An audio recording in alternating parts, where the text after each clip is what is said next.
Welcome back to the Next Human Lab podcast. I'm Simon. There's something I want to invite you into, not as an idea, but as a memory. Think about the last time you felt completely at ease with someone. You didn't feel the need to adjust your words. There was no pressure to say the right thing.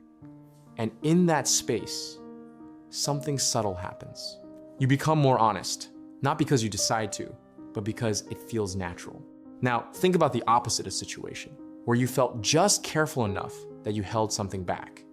Maybe a thought, maybe a feeling. Luna's here with me when you compare these two experiences. What do you notice?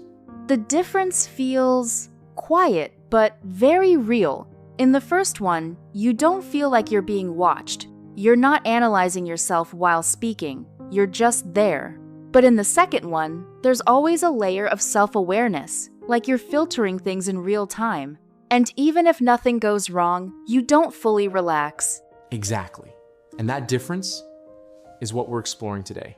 Emotional safety. Not something dramatic, but something that quietly shapes every relationship.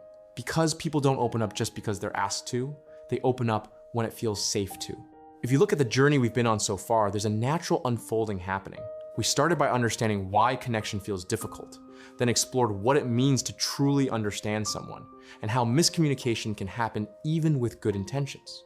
We looked at balance, how giving too much or too little affects connection, then boundaries, and how honesty can exist without breaking relationships.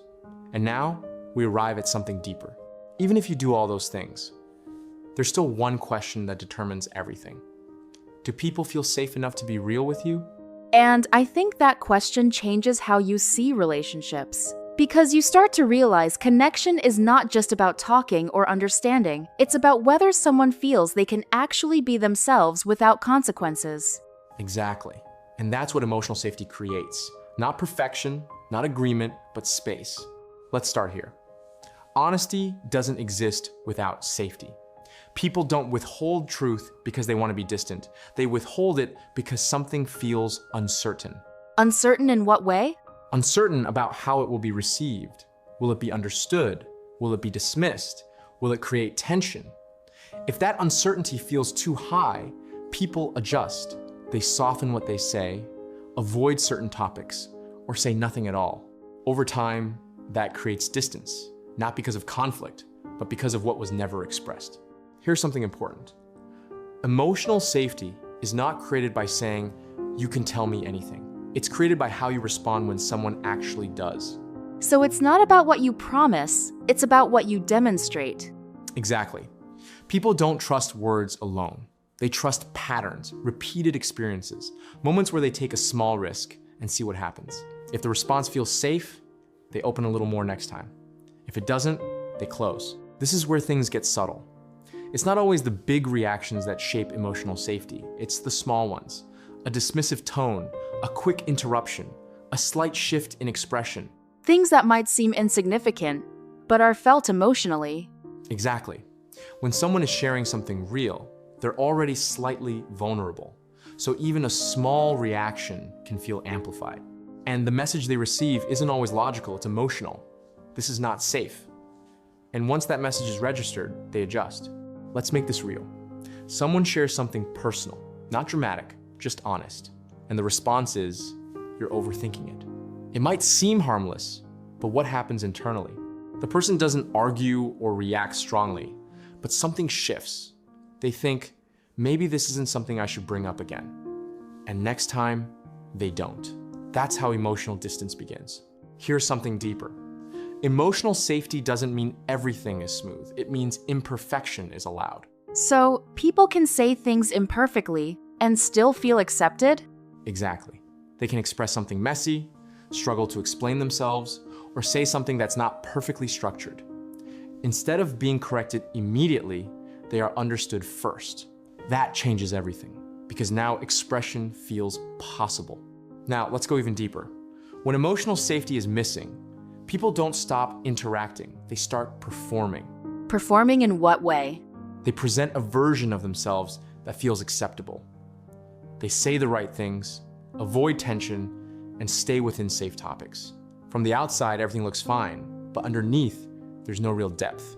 Because real connection requires real expression, and real expression requires safety. And if you're listening to this and recognizing certain patterns in your own relationships, that quiet holding back, that subtle distance, then this might be something worth sitting with.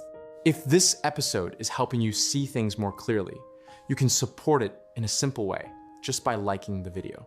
Not as a routine, but as a way to help these conversations reach someone else who might be feeling the same thing, but hasn't found the words for it yet. Let's get practical. Exercise 1.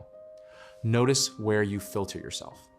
Ask yourself, where do I feel the need to adjust or hold back in conversations? Examples: avoiding deeper topics, softening your opinions, not expressing discomfort. Exercise 2. Create space instead of fixing. Next time someone shares something, pause before responding. Instead of solving, say, that sounds important. Do you want to share more? Exercise 3. Stay present in discomfort. When something feels uncomfortable, don't rush to resolve it. Stay, because presence creates safety. So today, emotional safety is not something you demand. It's something you create through how you show up. Here's something to reflect on. Do people feel more open or more careful after talking to me? Because that answer reveals more than any intention. In the next episode, we're going to explore something closely connected, why we repeat the same relationship patterns and how to break them. I think what stayed with me is realizing that safety is something people feel before they can explain it. Yeah. And when you create that space, people don't just talk more, they become more real. And that's where connection begins. We'll see you in the next episode.